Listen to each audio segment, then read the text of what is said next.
Hello, this is the Eggman85, and today I'm going to be teaching you a trick that I made up, and it might take a while to do, so instead I'm just going to explain how to do it. So here's what you do. Before you show it to the spectators, you have to find and locate all of one kind of card.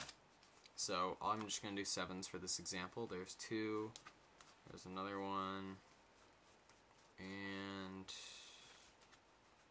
here's another one. So what we're going to do is remove one of them while the spectators don't know. Two of them are going to be on the bottom, and one is going to be on top. So you can shuffle just as long as you keep those in the same place. So here we have the two sevens right here. So make sure those two sevens get down before everything else. They stay on the bottom, and the other seven stays on the top. So what you're going to do is, while you're chatting with the spectator, just do whatever you can to distract them. And all you have to do is do this. If you're distracting them enough, you can take a pile off the top and then just do this. Like that. And then turn it toward them. And it's a very simple card force. And if you do this, it'll look like this is the middle of the pile.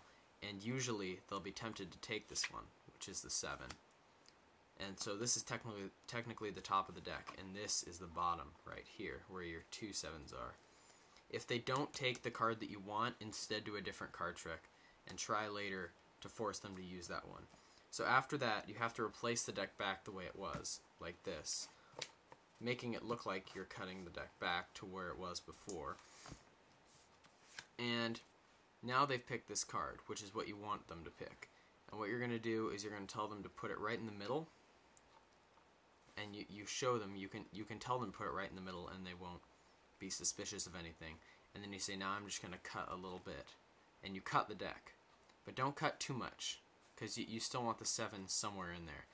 And now what you're going to do is you're going to say, now take the deck, spread it out, and look for any cards that are next to each other that are the same, and take them out. So you can see right here there are two 5s. You can tell them those are okay to take out, and you keep telling them to take out, and then you say if there's a king on the edge here, and if there was a king on the other edge, you could take those out too.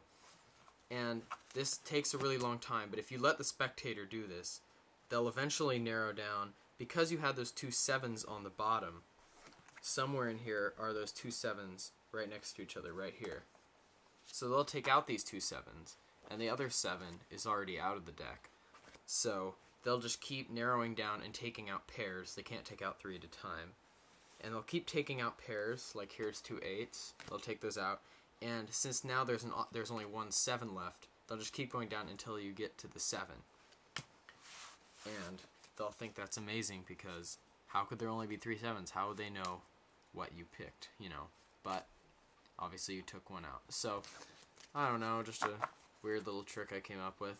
Might amaze some people if they know what they're doing. So this was the Eggman85. If you liked this video, please check out my others on www.rever.com. Thank you, over and out.